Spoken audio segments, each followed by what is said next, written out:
take an oath by Allah, forgive me if these words are a bit harsh, but I tell you now, and this is my own personal opinion, wallahi, even our love for the deen, even our love for the Sahaba is a love of dunya. Nobody here loves Umar ibn al-Khattab. Most loved, probably one of the most loved. He's definitely my favorite. Nobody here loves Umar ibn al-Khattab because he had permanent marks on his cheeks from crying out of fear of Allah. Nah, cuz we love Umar ibn al-Khattab because when his name was mentioned, the kuffar used to shake in their knees. No one loves Umar ibn al-Khattab because he had permanent marks on his shoulders. Why? Because he was servicing the community in the late hours of the night when everyone was asleep and wasn't watching. You don't love Umar for that.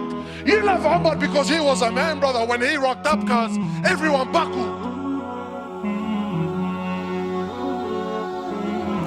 The Prophet of Allah who we claim we love. Because I'm sure you're thinking in your mind, wallah brother, may Allah reward you, very nice khutbah, very emotional, very touching, but cuz you don't understand, what this person did to me is unforgivable. And I repeat, there is absolutely no scenario. I don't care if he shot your mother, he shot your father, he raped your child. I don't care what scenario you could possibly throw at me. Forgiveness is the key. The Prophet of Allah for 13 years in Mecca, live this with me, 13 years in Mecca, prosecuted, harmed, sworn at, spat at, had dust thrown in his face. They killed his companions. For what? For what? What crime did he do? What crime did he do? What? He looked at someone's sister? What? He didn't cough up his money at the end of the business transaction? What crime did he do?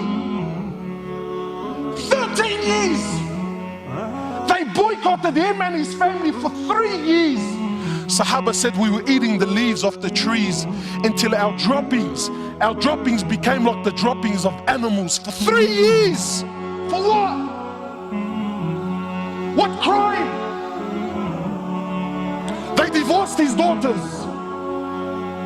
Sumayya radiallahu in front of the Prophet, publicly. I'm not telling you, wallah, you know what, that they started sending around a WhatsApp video about what. No. Publicly, live, in front of the Prophet and his companions, they grabbed Sumayya, a woman. They grabbed her publicly.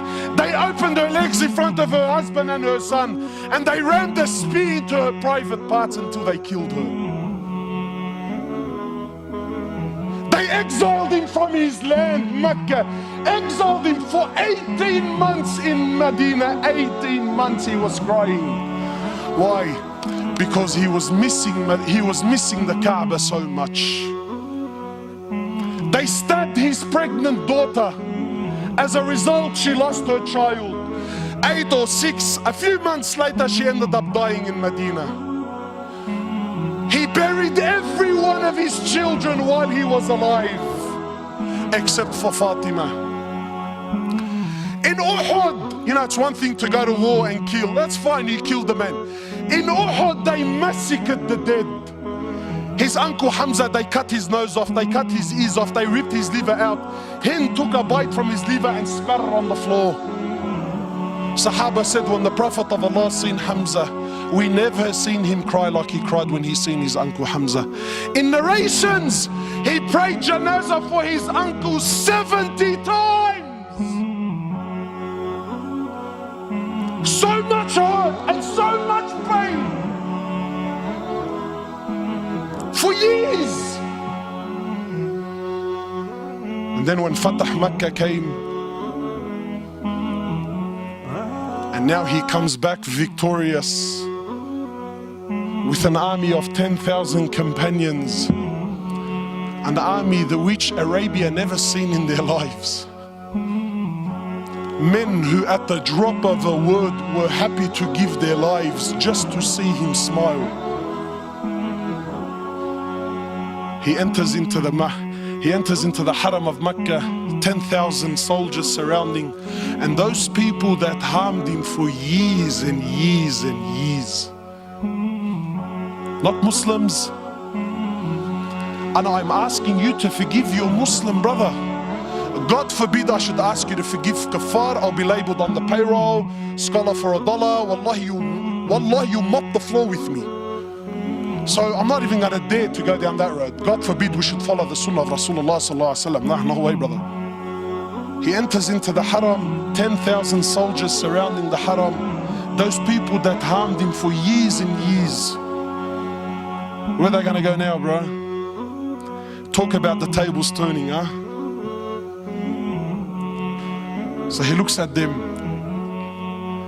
He says to them, and what do you think I will do with you today? What do you think I will do today?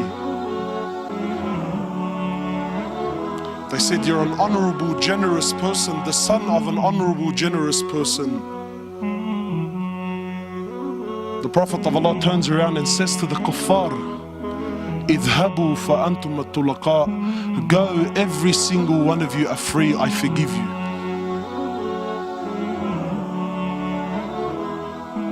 Where's this sunnah in our lives, man? Where's this deen?